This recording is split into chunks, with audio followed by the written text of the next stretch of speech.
Let's talk about Halle. Let's talk about Halle. Enough about me.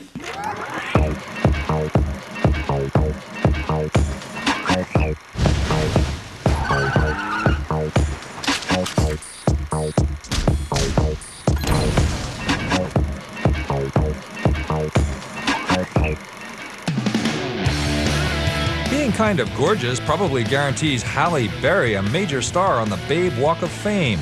But as an actress, she shrewdly reached out beyond simple babeitude to snag major roles in everything from blockbuster fantasy flicks to low-key and lightly clothed dramas. Now she's stepping into the endless James Bond franchise, battling bad guys alongside JB himself in the latest Bond pyro spectacular, Die Another Day. Jinx? Oh, James, no, turn it off!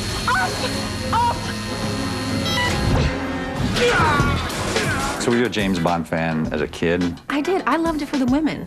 You know, I loved to see the sexy, beautiful women, all the clothes that they got to wear, because I really wasn't into cars and gadgets, especially as a kid, but I loved to see the women.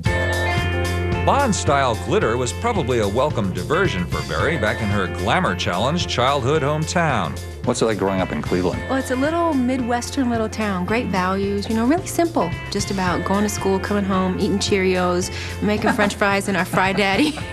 Very normal. But enough of that, she finally figured. The Fry Daddy kid morphed into a blossoming beauty, and a whole new set of career possibilities presented themselves. I sort of got, you know, you should go be a model, never really thinking I would be a model. What did you want to become?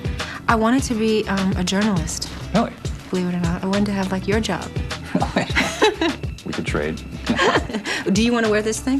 If I had great boobs, so. I could probably do it. Yeah, I'd probably fail at that. Like many another babe in training, Berry had to pay her beauty dues on the pageant circuit. My boyfriend in high school entered me into this beauty pageant. Good evening, my name is Halle Berry and I'm from Bedford, Ohio. Your favorite era? It's the 50s, mainly because I like the idea of the poodle skirts, the malts, the sock hops, and it seemed like a great time. So I showed up in my prom dress and I won by just, I don't know, fluke. Miss Teen All-America is Miss Ohio. I win this contest, and so that led me to a national pageant, and I won there, and that led me to another one, and I won there. So all of a sudden, I got on this weird path that I really never, ever thought about being on. But that path led her to pursue modeling, as well as guiding her toward taking classes at a noted Chicago improv school. I started to study at Second City when I was in Chicago. One of my instructors there said, you should quit your modeling and become an actress. And I thought, oh, I can't. And I got my first job on television, and that's when I started to think, oh, wait a minute, maybe I can. Berry's first TV gig was a sitcom about, kooky young models. Her next role, however, was a real stretch, playing a crack addict in the 1991 Spike Lee movie Jungle Fever.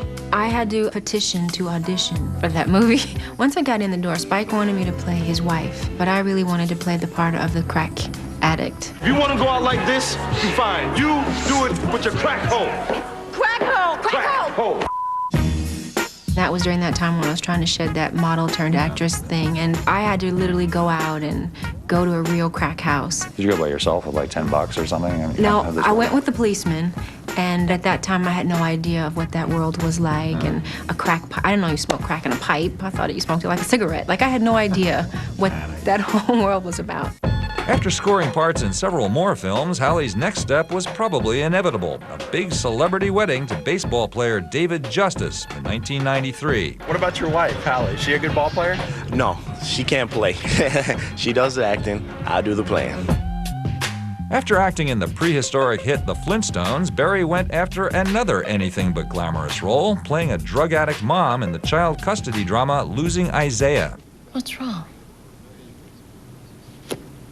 I threw him away. My baby. There again, another movie that I really had to fight for. And even though I had played crackhead in Jungle Fever, when I went to Losing Isaiah, they really didn't think I would be that kind of character. I had to audition for that movie so long. I had to do a crying scene about 50 times that I had to be rushed to the emergency room when the screen test was over. Because I had cried so hard, I scratched my corneas from, drying my eyes because I cried so long and so hard.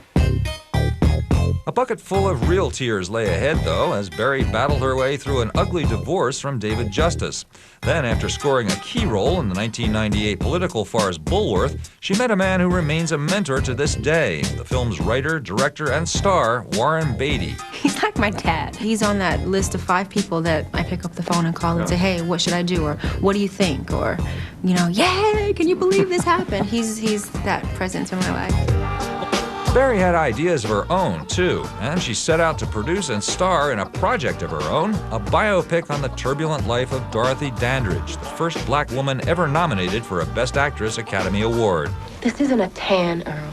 I'm a Negro, a colored girl. You did happen to notice that, didn't you? I noticed. Now listen, if we're going to work together, you can't tiptoe around me. You have to say it straight out. Yes, ma'am.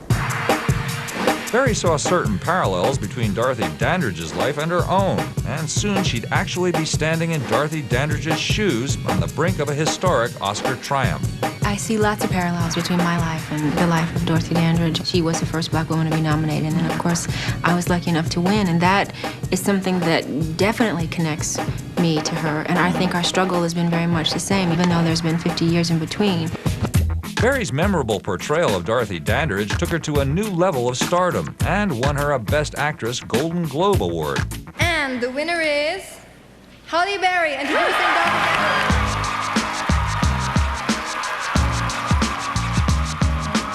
As you honor me, who you really honor is the eminent Dorothy Dandridge. She never got to stand here and be recognized by her peers, but because she lived, I am able to. Thank you so very much. You can't just sit around and wait for great projects and great things for yourself to come by. You have to really take the bull by the horns and make some of these things happen for yourself. Next up for Halle Berry, some major trauma and one of the most memorable Oscar nights in Hollywood history. Thursday at 10. Not all moves go down in the ring. I really have a crush on John, and it's not coming away. And another one gets the axe. Somebody's about to lose their dream. MTV's Halle Berry, A Die Another Day movie special is brought to you by Revlon. Be unforgettable.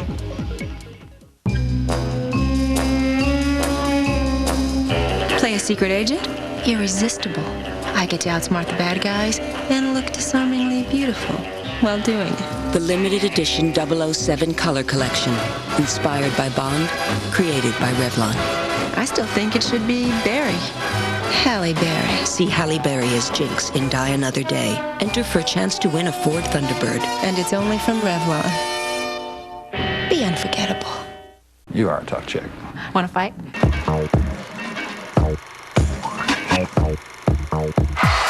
The turn of the millennium found Halle Berry turning into a real star. And the winner is Halle Berry. First with the Golden Globe Award for her Dorothy Dandridge film.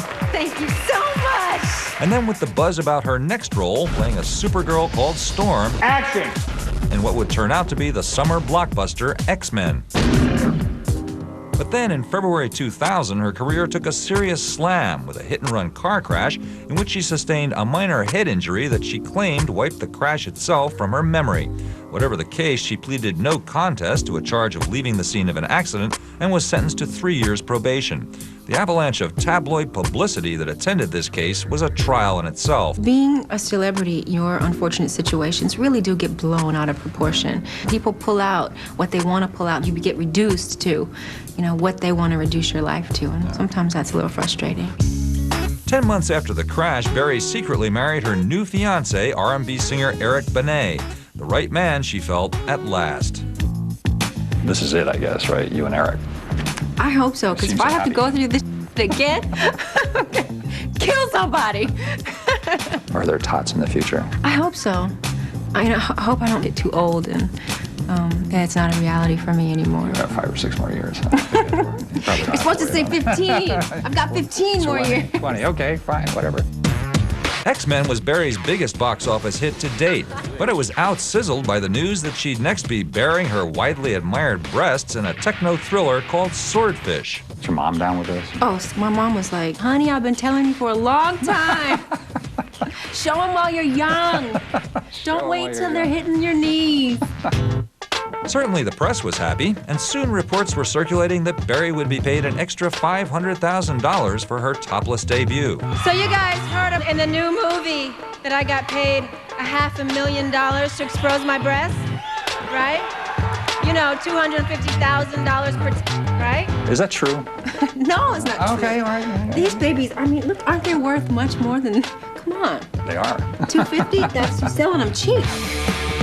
Critics tittered, but Swordfish was sort of a hit, adding yet more boost to Berry's burgeoning career. I guess that's all you're gonna get for free tonight, but if you pay $850 and go see Swordfish, you see these. And we'd soon be seeing them again, it turned out, them and more. In her quest for classier roles, Berry took a $2 million pay cut to play a criminal's widow who unknowingly falls for the racist jailer who marched her husband to the electric chair in the indie drama Monsters Ball. I'm not sure what you want me to do. You know what I want you to do? I want you to make me feel good. Some people said about Monsters Ball, too, they thought there was something wrong about somebody falling in love with this clearly racist guy. I mean, did you get this? He wasn't clearly racist. See, those who say he was clearly racist missed the point of the movie. Get him out of here right now. Tell him, they're your buddies, tell him to get out of here. Well, what are you standing for? He was imprisoned by his father's racist thoughts, not his very own. And Letitia came into his life and sort of woke him up and made him realize, wait a minute, I'm letting this racist ass stop me from living and having love? Okay, he's got to go. I hadn't thought about it. And like that's that. what happened. What happened next was a piece of Hollywood history. In a very good year for black actors, Halle Berry finally realized Dorothy Dandridge's faded dream and became the first black actress to win the Academy Award. She saw this victory as highly symbolic. I've been struggling to find a place for not only myself, but for black women in Hollywood. That's been my mission since I started this industry about 12 years ago. And this year, a black woman won an Oscar. This year, Barbershop is the #1 movie in the year 2 weeks in a row. So I'm really thrilled that it is going in the right direction, and I feel like I'm a part of that.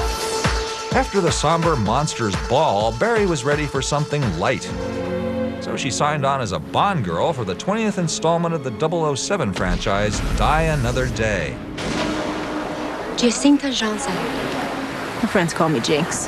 My friends call me James Bond. Now there's a mouthful. With her hot babe credentials still in order, Berry had no trouble stepping into the role of a CIA agent called Jinx, a woman who's James Bond's equal in both brain power and butt-kicking prowess. Who sent you? Your mama. They made this character very strong to make it different from the other Bond films. Normally, Bond will light a cigarette and the honeys will come, but that's not the case in this one. You have a Halle Berry playing a Bond woman, and Halle puts Bond in his place. So I left you in an explosive situation. You're a big boy. Figured you could handle yourself. No wonder your relationships don't last. I'm a girl that just doesn't like to get tied down. Berry already had some action movie experience, so the Bondathon wasn't a major stretch. It's not every day that we get to see an Academy Award-winning actress transform herself into a butt-kicking action chick. Was it a real stretch for you? Or? X-Men prepared me a lot for this genre of movie making. Luckily for me, I didn't have to do a lot of the really tough stunts. You must have done some stunts. Yeah, I did some. Okay. All the ones that I could do. I had to do some specialty training, like knife throwing and a little bit of combat, like how to fight. Not just like scratch and claw. You got it down now, I can tell. Snap somebody's neck like a twig, I'll bet. If they're about 4 feet tall, maybe it's possible. You're promoting this new Revlon makeup collection, 007 colors of Bond. If somebody uses this, does it turn them into butt-kicking chicks? I don't think it affects your ability to butt kick, but I think it will make you extremely beautiful. Oh, okay. Beauty's a prerequisite in Bond girl world, of course, but the notion of a Bond-like woman would have been laughable to 007s of the past. Could a woman play James Bond? You've got to be a fairly butch lady. Action. But Berry's brainy babe take on the role suggests to at least one man that someday a woman might actually play James Bond. Jane Bond, perhaps. Bond is the ideal, whether it's male or female, you know. And again, I mean, that's what Halle is. Doesn't matter what gender you are. You can have that game if you want it. Physically, she's up for the task. She has the humor, she has the acting chops to do it. James! Switch it off! I'm gonna be half the girl I used to be! But there's only one James Bond. There's only one James Bond.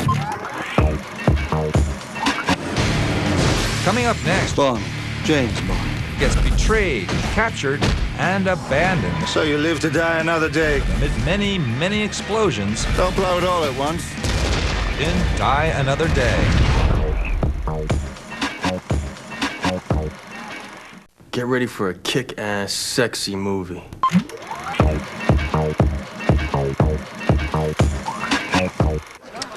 Predators usually appear at sunset. And why is that? It's when their prey comes out to drink. Yes, it's 007 himself, back in action and up to his cummerbund in trouble in the 20th installment of the James Bond saga, Die Another Day. Now, new watch. This will be your 20th, I believe. Pierce Brosnan is back as the big guy himself. Come on, put your back into it. Halle Berry is Bond girl number 1. I think I got the thrust of it. Rosamund Pike is Bond girl number 2. The way you're going, you'll get us both killed. Toby Stevens is the new Dr. Evil. Plenty of time to sleep when you're dead. Rick Yoon is his scary cohort. What happened to you? Bond. And Michael Madsen's in there somewhere, too. Just in time for the fireworks. As 007, Pierce Brosnan does his best to take the James Bond character in a new direction. I think Pierce Brosnan is the best possible Bond that we could have at this time in order to keep the franchise alive and to keep the series going. Vodka martini. Plenty of ice, if you can spare it. For me, it's just trying to push out all the peripheral images of it, which are so strong and iconic. Try and make them as human as possible. Also doing his best to update the Bond franchise is New Zealand director Lee Tamahori, best known for the gritty social drama Once Were Warriors. Lee Tamahori, the guy has edge. He has a lot of attitude in what he's doing. He brought a little bit more edge to it than some of the ones of the past have had. You've never seen James Bond the way you see him at the beginning of this movie. And chances are you've never seen a bad guy quite like this before either. Scary-faced terrorist called Zhao, played by Rick Yoon. The villain in a Bond film, it's a kick-ass role. Basically, it's the only role that changes. And, you know, you're coming in looking pretty different from any other villain that's ever been in these types of films. They had to shave his head and beat him up a little bit so he would look mean and threatening, and I think they achieved that. They brought the guy from Star Wars that created Darth Maul. That's who created the physical appearance of my character. All uglied up, Zhao flies off to Cuba. Bond gives chase and, on arrival, encounters an unusually gorgeous intelligence op called Jinx. Jinx, you say? Born on Friday the 13th. You believe in bad luck? Let's just say our relationships don't seem to last. Jinx is the Bond woman. There's nothing like her. It's gonna blow people away. And I think there's a reason why she was picked as a Bond woman, because she kind of embodies all of the things that one might imagine Ian Fleming wrote for those kind of girls. Are you now in real life a butt-kicking action chick? Oh yeah, I'm no pushover. As always, there's a Bond girl number 2 in this movie. Actress Rosamund Pike is an undercover British agent posing as an aide to mysterious but clearly deranged bad guy Gustav Graves, played by Toby Stevens. After an entrance like that, you can't be surprised you're being called a self-publicizing adrenaline junkie, can you? I prefer the term adventurer. Toby Stevens is a great villain. A great villain. He's very scary. Yeah, he is very scary. Is he really like that? Scary? Yeah. No. Bond sets off to investigate Graves with the belated blessing of his boss, M, played by the celebrated English actress Judi Dench. Judy kind of has to spell out the mission or give the mission, and she does it with such fantastic performance. We need to tread carefully. Graves is politically connected. Lucky I'm on the outside, then. Well, it seems you've become useful again. Michael Madsen plays M's American counterpart and Jinx's boss, the gruff U.S. agent Damien Falco. I kind of have the same thing to do as Judi Dench would do on the American side of the border by sending her out to help James Bond save the world. We're at DEFCON 2, and if the North goes south, they're gonna go south big time. Don't just stroll through the world's biggest minefield. You need some kind of an edge. Providing Bond with that extra edge, as always, is Dottie Gadget Guru Q, played by the great English comic John Cleese. John Cleese is now the quartermaster. He is now Q, and he just takes it and runs with it. One pane, unbreakable glass, one standard issue ring finger. Twist so, voila. We went in for the rehearsal of the scene. It was a 2-page scene, and suddenly it was like, oh wow, it's John Cleese. You know, you're cleverer than you look. Still better than looking cleverer than you are. Along with all the new faces in this latest Bond epic, there are also all kinds of winking references to 007 films past. This is where they keep the old relics, eh? They made the movie to bring up remnants of the past. Like the jet-powered backpack from Thunderball. Does this still work? And from Russia with Love's dagger-tipped shoes. Point taken. I think it's okay to go back and remind people of something because it just strengthens the whole memory of the Bond phenomenon. One very memorable 007 moment has the original Bond girl, Ursula Andress, emerging from the sea in a knockout bikini, a scene now reprised 40 years later by the very well-qualified Halle Berry. There's this moment where she has to come out of the waters of Spain wearing this bikini that Ursula Andress wore. What are the directions for that? Like, you come out of the water in the bikini and just look hot? In my case, it was don't look like you're freezing because the water was below zero. I don't know, it was freezing. And it was just, you know, do Ursula proud. Winking at the past as it moves toward the future, Die Another Day seeks to position James Bond as a hero for a whole new movie age. Basically, this is a Bond of the millennium, and it's something that audiences are not going to forget. Bond for the new millennium? Yeah, I'd like to say that. I'm happy with the movie. I really am. Let's get down to business. I'm gonna wake up, yes and no. I'm gonna kiss some part of, I'm gonna keep this secret. I'm gonna close my